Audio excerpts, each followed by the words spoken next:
ये बात उन दिनों की है जब बुद्धा मरवन में अपना समय व्यतीत कर रहे थे। इस समय तक बुद्ध की प्रसिद्धि दूर दूर तक फैल चुकी थी। बहुत दूर दूर से लोग अपनी चिंताओं और परेशानियों का समाधान खोजने उनके पास आते थे।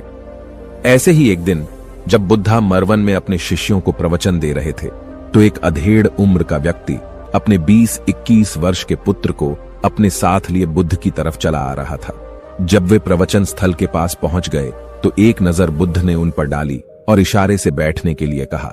जब प्रवचन समाप्त हो गया और सभी लोग वहां से चले गए तो बुद्ध ने उस व्यक्ति को अपने पास बुलाया और बैठने के लिए कहा। वहां चारों तरफ हरियाली छाई हुई थी।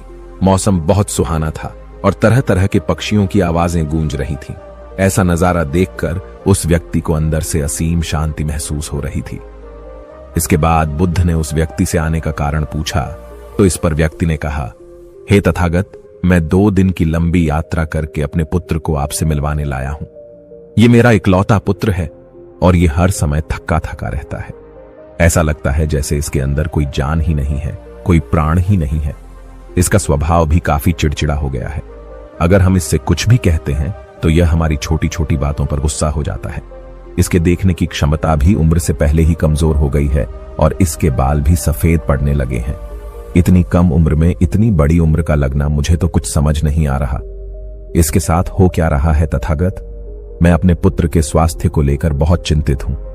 जब मैं अपने पुत्र को वैद्य जी के पास लेकर गया तो उन्होंने कुछ औषधि दी और कहा, अपने पुत्र को तनाव कम लेने के लिए कहो। वो अपने दिमाग में बहुत अधिक तनाव लेता है, इसलिए उसकी ऐसी हालत हो गई है। लेकिन मुझे उनके बहुत समझाने के बाद भी तनाव का मतलब समझ नहीं आया। मुझे नहीं पता कि तनाव होता क्या है, ये किन कारणों से आता है और उसे कैसे अपने पुत्र के दिमाग से निकालूं। लेकिन मुझे सबसे पहले तो ये समझना है कि तनाव होता क्या है। इसीलिए तथागत मैं आपके पास आया हूं। कृपया आप मेरी समस्या का समाधान कीजिए। यह सुन बुद्ध उसके पुत्र को बड़े ध्यान से देखते हैं।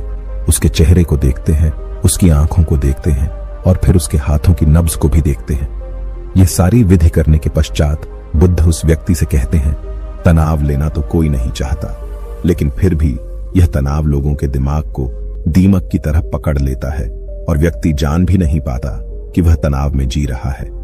लेकिन अगर व्यक्ति तनाव के कारणों को अच्छे से समझ लेता है और तनाव के बारे में कोई ऐसा पैमाना बना लेता है जिससे वह जान सके कि वह कितने तनाव में है, तो वह इस समस्या का समाधान भी खोज सकता है। सबसे पहले तो तुम ये समझो कि तनाव होता क्या है। जब भी कोई व्यक्ति कोई काम कर रहा होता है लेकिन उसका मन कहीं दूर भटक रहा होता है, कल्पनाओं में होता है, तो उसके शरीर और मन के बीच एक दूरी पैदा हो जाती है। यह दूरी जितनी अधिक होगी, व्यक्ति उतनी ही ज्यादा बेहोशी की अवस्था में होता है और शरीर व मन के बीच की इसी दूरी, इसी खिंचाव को तनाव कहा जाता है। आखिर कोई पसंदीदा खेल खेलने के बाद व्यक्ति चुस्ती और प्रसन्नता से क्यों भर जाता है, जबकि उसने तो अपने शरीर को थकाया है। लेकिन समझने वाली बात यह है कि खेलते समय मन और शरीर एक साथ पूरी तरह से उस खेल में केंद्रित होते हैं, जिससे शरीर और मन के बीच दूरी पैदा नहीं होती और कोई तनाव पैदा नहीं होता। और अगर दिमाग में कोई तनाव था भी तो वो भी दूर हो जाता है। लेकिन इसके विपरीत जब हम कोई ऐसा काम करते हैं जो हमें पसंद नहीं है, तो हमारा शरीर तो उस काम को कर रहा होता है, लेकिन हमारा मन कहीं दूर कल्पनाओं में भटक रहा होता है, जिससे शरीर और मन के बीच एक दूरी पैदा हो जाती है और तनाव जन्म ले लेता है। इसीलिए व्यक्ति को एक समय पर सिर्फ एक ही काम करना चाहिए और अपने तन और मन की सारी शक्ति उसी एक काम पर लगा देनी चाहिए, जिससे व्यक्ति के अंदर तनाव पैदा ही ना हो। इसके बाद बुद्ध ने कहा, तनाव पैदा होने के मुख्य 8 कारण होते हैं और जिसने इन कारणों को समझ लिया वो जीवन भर तनाव मुक्त रह सकता है। मुख्य कारणों में सबसे पहला कारण है अति महत्वाकांक्षी होना। महत्वाकांक्षी होना अच्छी बात है, लेकिन क्या कभी आपने इस बात पर ध्यान दिया है कि इंसान के लक्ष्य कभी पूरे ही नहीं होते?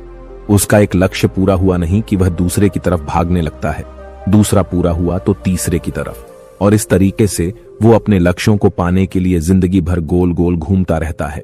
इसीलिए जो व्यक्ति अति महत्वाकांक्षी होता है, जिसने बड़े बड़े लक्ष्य बनाए होते हैं, वह वर्तमान में कभी रह ही नहीं पाता। उसका मन सदैव भविष्य की योजनाएं बनाने में ही व्यस्त रहता है। उसका शरीर तो वर्तमान में रहता है, लेकिन उसका मन भविष्य में ही लगा रहता है, जिससे मन और शरीर के बीच दूरी पैदा हो जाती है और वह तनाव भरी जिंदगी जीने लगता है। बुद्ध के मुंह से यह बात सुन उस लड़के ने कहा, हे बुद्ध, तो फिर इसका मतलब है कि हमें लक्ष्य नहीं बनाने चाहिए, क्योंकि लक्ष्य बनाना भी तो महत्वाकांक्षा ही है। इस पर बुद्ध ने कहा, जीवन में लक्ष्य बनाना कोई गलत बात नहीं है, लेकिन समस्या तब उत्पन्न होती है जब वो अपना पूरा ध्यान उस लक्ष्य से मिलने वाले परिणाम पर ही लगा देते हैं और उसके परिणाम की चिंता करते रहते हैं।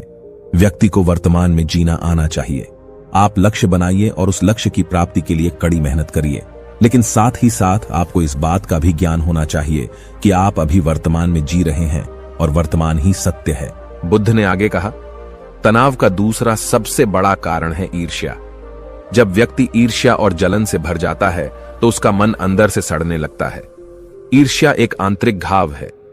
व्यक्ति के शरीर का घाव तो भर सकता है, लेकिन आंतरिक घाव यानी मन का घाव कभी नहीं भर सकता। इसीलिए व्यक्ति को दूसरे की खुशी और तरक्की से कभी ईर्ष्या नहीं करनी चाहिए, क्योंकि यह तनाव का कारण है। इसके बाद बुद्ध ने तनाव का अगला कारण बताते हुए कहा कि नापसंद काम करने से भी मन में तनाव पैदा होता है। जो काम करना हमें पसंद ही नहीं है, जिस काम में हमारी रुचि ही नहीं है, उस काम में हमारा मन लग ही नहीं पाएगा।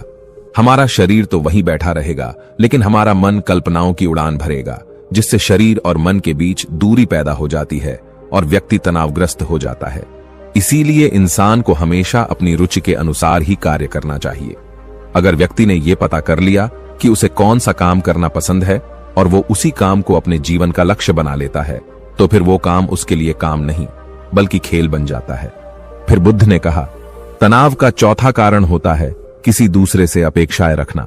बुद्ध ने उस व्यक्ति की ओर इशारा करते हुए कहा, एक पिता होने के नाते तुम्हारी अपने पुत्र से बहुत सी अपेक्षाएं होंगी कि तुम्हारा पुत्र एक बहुत ही कामयाब इंसान बने, तुम्हारा नाम रोशन करे, जैसा तुम चाहते हो उस तरह का जीवन जिए, तुम्हारी हर बात माने। लेकिन क्या आज तक कभी किसी की सारी अपेक्षाएं पूरी हुई है? जब भी कोई व्यक्ति किसी दूसरे से कोई अपेक्षा रखने लगता है तो वो अनजाने में अपने लिए तनाव पैदा करने लगता है। जरा सोचो कि अगर तुम्हारा बेटा तुम्हारे अनुसार काम नहीं कर रहा और वो नहीं बन पा रहा जो तुम उसे बनाना चाहते हो, तो निश्चित रूप से तुम्हारे दिमाग को तनाव पकड़ लेगा। तुम तनाव से भरा जीवन जीना शुरू कर दोगे और इस तनाव के बस में आकर तुम ऐसा व्यवहार करोगे, ऐसी बातें करोगे कि तुम्हारा अपने पुत्र के साथ संबंध और भी खराब होता चला जाएगा। इसीलिए व्यक्ति को जितना हो सके उतनी कम अपेक्षाएं दूसरों से रखनी चाहिए, और अगर पूरी तरह से तनाव मुक्त रहना है तो दूसरों से अपेक्षा रखना ही बंद कर दो। इसके बाद बुद्ध ने कहा कि शारीरिक कष्ट भी इंसान के तनाव का एक कारण होता है। जब व्यक्ति किसी शारीरिक पीड़ा से गुजर रहा होता है तो उसका पूरा ध्यान बस अपने उस शारीरिक दर्द पर होता है और वो पूरे दिन बस उसी के बारे में सोचता रहता है, जिससे उसका मन दुख के विचारों से भर जाता है और ऐसी स्थिति में व्यक्ति तनावग्रस्त रहने लगता है। यह सुन उस व्यक्ति ने कहा कि हे बुद्ध, शारीरिक दुख तो किसी भी व्यक्ति को हो सकता है, तो फिर क्या व्यक्ति जीवन भर तनाव में ही जिएगा? इसका जवाब देते हुए बुद्ध ने कहा कि इंसान को यह बात समझनी चाहिए कि हमारा जीवन दुखों का आधार है। जैसे जैसे हमारा जीवन आगे बढ़ता है, इसमें दुख आते हैं, बीमारियां आती हैं और फिर अंत में मृत्यु भी आती है। तो बीमारियां इंसान के जीवन का अभिन्न अंग है, कोई इनसे बच नहीं सकता। बस किसी के जीवन में यह समय से पहले आ जाती है तो किसी के बाद में, पर आती सबको है। जब इंसान का मन इस बात को अच्छे से समझ लेगा तो फिर वह अपनी बीमारी के बारे में सोच सोचकर ज्यादा तनाव नहीं लेगा, क्योंकि यह हमारे जीवन का अभिन्न हिस्सा है और इसके लिए व्यक्ति को शारीरिक रूप से भी अभ्यास करते रहना चाहिए। अपने जीवन में व्यायाम और स्वस्थ जीवन शैली को भी जगह देनी चाहिए ताकि उसका शरीर लंबे समय तक निरोगी रहकर सही से काम कर सके। तनाव का अगला कारण होता है अपनी योजनाओं को समझने के लिए समय न देना। कुछ लोगों के दिमाग में कोई विचार आया नहीं है कि वो बिना सोचे समझे उस पर काम करना शुरू कर देते हैं, और जब उस काम में उन्हें असफलता मिलती है तो वह तनाव से भर जाते हैं, क्योंकि उन्होंने उस काम को शुरू करने से पहले उसके बारे में पूरी जानकारी इकट्ठा नहीं की थी। इंसान को कोई भी काम शुरू करने से पहले उसके अच्छे और बुरे परिणामों के बारे में ठीक से सोच विचार कर लेना चाहिए। इंसान को इस बारे में भी सोच लेना चाहिए कि अगर ये योजना सफल नहीं हुई तो फिर इसके बाद मैं क्या करूंगा। इसलिए व्यक्ति को अपनी योजनाओं को ठीक से समझने के लिए पूरा समय देना चाहिए, ताकि बाद में उस योजना की वजह से तनाव पैदा ना हो। तनाव का 7वां सबसे बड़ा कारण होता है टाल मटोल करना, आज के काम को कल पर टालना। आप लोगों ने यह कहावत तो सुनी होगी कि आलस्य इंसान के शरीर का सबसे बड़ा शत्रु है। इंसान आलस्य की वजह से आज के काम को कल के लिए टाल देता है और फिर काम को टालना उसकी आदत बन जाती है। काम को कल पर टालने वाले व्यक्ति का काम कभी भी समय पर पूरा नहीं हो पाता, और अगर किसी तरह से पूरा हो भी जाता है तो वह उतना अच्छा नहीं हो पाता जितना अच्छा उसे किया जा सकता था, और फिर यह बात व्यक्ति के अंदर तनाव पैदा करती है। लेकिन काम को टालना या काम को एकदम अंत समय पर करना एक आदत है, इसीलिए व्यक्ति ना चाहते हुए भी बार बार अपनी इस आदत का शिकार बन जाता है और काम को टालता रहता है, और फिर जब काम की समय सीमा पास आ जाती है तो वह तनाव से भरकर काम को पूरा करने का प्रयास करता है। इसीलिए तनाव मुक्त रहने के लिए व्यक्ति को काम को टालने की आदत छोड़नी पड़ेगी, और यह तभी संभव है जब व्यक्ति काम को समय से पहले खत्म करने का निश्चय करे। सबसे आखिरी और सबसे प्रमुख कारण जो तनाव का होता है वो है ज्यादा सोचना। लगातार सोचते रहना भी एक बीमारी है, और यह उस व्यक्ति में सबसे ज्यादा पाई जाती है जो केवल कल्पनाएं करता है, जो अतीत की घटनाओं और भविष्य की बातों के बारे में सोचता रहता है, जो बेवजह के अनुमान लगाता रहता है। इसीलिए व्यक्ति को ज्यादा सोचने की आदत पर लगाम लगाना चाहिए। इसके लिए जितना हो सके खुद को काम में व्यस्त रखना चाहिए, और हर दिन ध्यान का अभ्यास करने को अपने जीवन का हिस्सा बना लेना चाहिए। दोस्तों, यदि आपको यह वीडियो पसंद आ रहा है तो कृपया हमारी इस वीडियो को लाइक जरूर कर दें, क्योंकि आपके एक लाइक से ऐसी ही वीडियोस और बनाने के लिए हमारा प्रोत्साहन बहुत बढ़ जाता है। बुद्ध के मुंह से यह सारी बातें सुनकर उस व्यक्ति ने हाथ जोड़कर कहा, हे बुद्ध, मेरा पुत्र तो अभी मात्र 20 वर्ष का ही है, और इसमें अभी इतनी समझ भी नहीं है कि यह आपकी बताई सारी बातों का एक साथ पालन कर सके।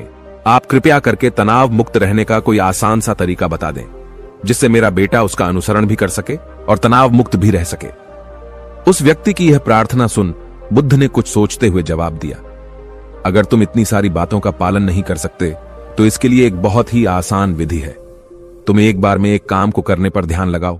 जिस समय जो काम कर रहे हो उस समय पर सिर्फ उसी काम को करो, सिर्फ उस पर ही अपना पूरा ध्यान लगाओ, और अगर तुम्हारा मन इधर उधर भटक जाता है तो जैसे ही तुम्हें याद आए फिर से वापस अपने मन को उसी काम में लगा दो। यह सबसे आसान और अच्छा तरीका है तनाव मुक्त रहने का। जब तुम भोजन करो तो उस समय सिर्फ भोजन ही करो, उसके पूरे स्वाद का आनंद लो, उसे अनुभव करो। जब चलो तो अपना पूरा ध्यान सिर्फ चलने पर लगा दो। इससे तुम्हारा मन और तुम्हारा शरीर दोनों एक जगह पर केंद्रित रहेंगे। दोनों के बीच दूरी पैदा नहीं होगी, जो कि तनाव का मुख्य कारण होती है। दोस्तों, आज की युवा पीढ़ी एक ही समय पर 2-2, 3-3 काम करने की आदी हो चुकी है, जैसे फोन पर बात करते हुए गाड़ी चलाना, खाना खाते हुए टीवी देखना या फोन चलाना, और फिर इनकी शिकायत रहती है कि मैं तनाव में जी रहा हूं, मेरा मन अशांत रहता है, मैं चिड़चिड़ा सा हो गया हूं। जब कोई व्यक्ति एक ही समय पर 3-3 काम करेगा तो तनाव पैदा होना तो स्वाभाविक है, क्योंकि दिमाग तो एक समय पर पूरा ध्यान लगाकर सिर्फ एक ही काम कर सकता है। पूर्ण रूप से एक ही समय पर 2 कामों पर ध्यान कभी नहीं लग सकता। इसीलिए जहां तक संभव हो सके एक समय पर सिर्फ एक ही काम करने का प्रयास करें, वो भी पूरे ध्यान के साथ। दोस्तों, आशा करता हूं कि आपको इस वीडियो से काफी कुछ सीखने को मिला होगा। आपने क्या सीखा कृपया हमें कमेंट करके बताएं, और अगर यह वीडियो आपको पसंद आया है तो प्लीज इसे शेयर जरूर करें। तो चलिए दोस्तों, फिर मिलते हैं अगली वीडियो में ऐसी ही एक नई और रोचक बुद्धा सम्यक वाणी के साथ। तब तक के लिए आप अपना ख्याल रखिए। धन्यवाद। नमो बुद्धाय।